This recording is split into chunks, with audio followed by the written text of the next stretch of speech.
সূর্যকে, স্বাধীনতার অর্থকে, স্বাধীনতার সুখকে মানুষের মাঝে পৌঁছে দিতে ব্যর্থ হয়েছেন, তারাই 2024-এ এসে আবার আওয়ামী ফ্যাসিবাদের সেই একই কথা বলে ফ্যাসিবাদের প্রতিধ্বনি আপনারা জাতির কাছে তুলে ধরছেন।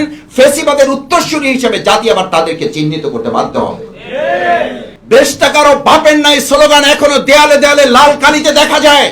যদি সাহস থাকে তাহলে সেগুলো মুছে ফেলুন। সেই বাংলাদেশে আমাদের মূল চাহিদাটা কি ছিল? আমাদের মুক্তিযুদ্ধের অঙ্গীকার কি ছিল? আমাদের মুক্তিযুদ্ধের অঙ্গীকার সাম্যের কথা ছিল, আমাদের একত্রিত হওয়ার কথা ছিল, ঐক্যবদ্ধ জাতি বিনির্মাণের কথা ছিল।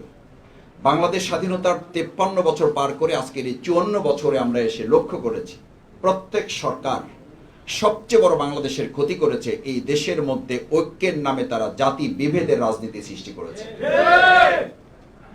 আজকে 2024-এ এসেও আমরা খেয়াল করি সেই 71-এর অর্জিত স্বাধীনতাকে যেন অর্থবহ করা না যায়, তার ধারাবাহিকতায় 2024-এর অর্জিত এই নতুন বাংলাদেশের নতুন স্বাধীনতাকেও যাতে অর্থবহ করা না যায়, তার জন্য কেউ কেউ এখনো ঠিক ফ্যাসিবাদের সুরে তাদের প্রতিধ্বনি তাদের বক্তব্যের মধ্যে এখনো খুঁজে পাওয়া যায়।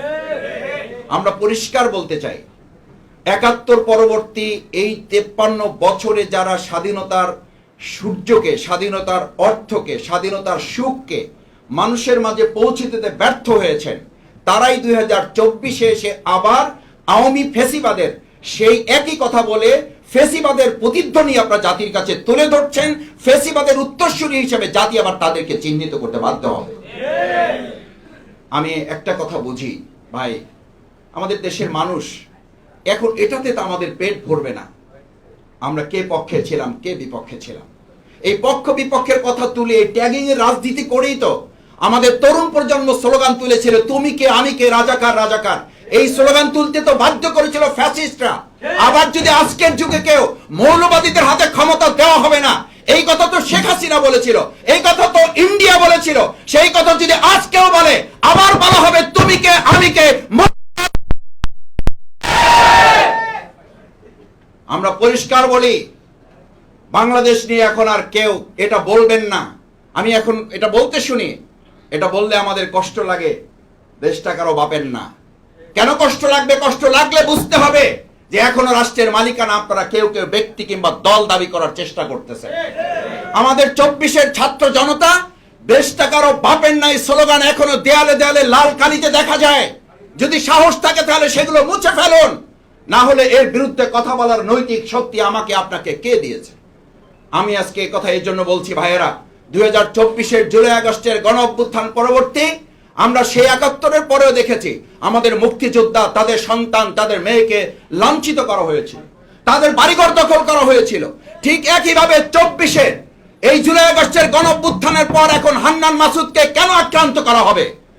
কেন আমাদের শহীদ পরিবারের সন্তান তার মেয়েকে পটুয়াখালী কবর জিয়ারত করার মতো একটা স্পর্শকাতর জায়গায় কেন আমাদের মেয়েকে লাঞ্ছিত করে তার ইজ্জতহানি করা হবে? কে করেছে, কারা করেছে, চিহ্নিত করে তাদের গ্রেফতারের ব্যবস্থা করতে হবে। এগুলো 71-এর সেই পরবর্তী চেতনা, দৃষ্টিভঙ্গি, একই পরিকল্পনার একই ছকে যারা হাঁটছেন, মানুষ এখন কথা বলতে শুরু করেছে যেই লাউ সেই কদু। মানুষ এখন কথা বলতে শুরু করেছে 71 সাল পরবর্তী বাংলাদেশের অর্থবহ স্বাধীনতা দেওয়ার পরিবর্তে স্বাধীনতাটাকে ব্যক্তি, দল এবং পরিবারের কুক্ষিগত একটা সম্পত্তিতে আপনারা কেউ কেউ পরিণত করার চেষ্টা করেছিলেন। আজও আমরা লক্ষ্য করছি, শ্রমিক সংগঠনের একজনের বক্তৃতা শুনে তো আমি অবাক হয়েছি। আমি রাস্তারও নিরাপদ চাই, আমি সাদাবাজির নিরাপত্তা চাই। কি অদ্ভুত কথা!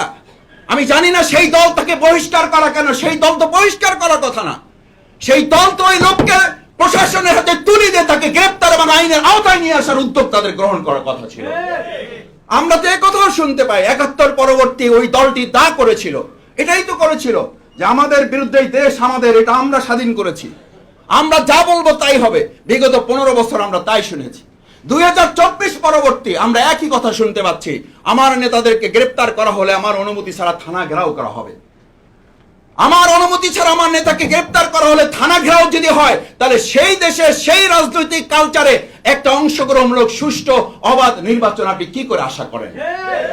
রাষ্ট্রীয় সংস্কার তো পরে, আমরা তো রাজনৈতিকভাবে এই সমস্ত দলগুলোর মধ্যে নিজেদের কর্মীদের সংস্কারের ছিটাফোঁটাও এখনো লক্ষ্য করি নাই, বরং সেই চাঁদাবাজি রাজনীতি, সেই দখলদারিত্বের রাজনীতি, সেই থানা ঘেরাওয়ের রাজনীতি, সেই পুলিশ পেটানোর রাজনীতি, সেই আমাদের প্রতিষ্ঠানগুলোকে বিতর্কিত করার রাজনীতি একের পর এক আমরা কেউ কেউ কোথাও কোথাও চালিয়ে যাচ্ছি।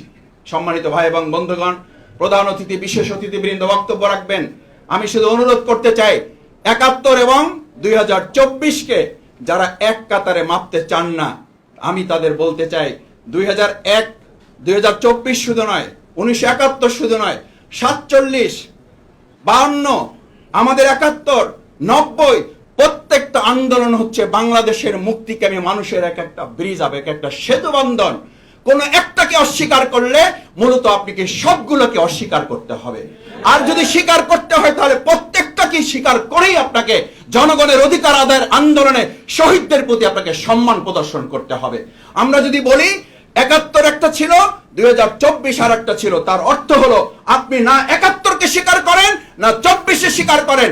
এই অস্বীকৃতির যে মানুষের প্রতি অসম্মান, শহীদদের প্রতি যে অশ্রদ্ধা এবং আহত পঙ্গুদের প্রতি আপনি যে অসম্মান দেখাচ্ছেন, এর অর্থই হলো আপনারা এখনো বাংলাদেশের মানুষের কাছে মালিকানা নিয়ে বসে থাকতে চান, জনগণের মালিকানা জনগণের কাছে ফেরত দিতে চান না।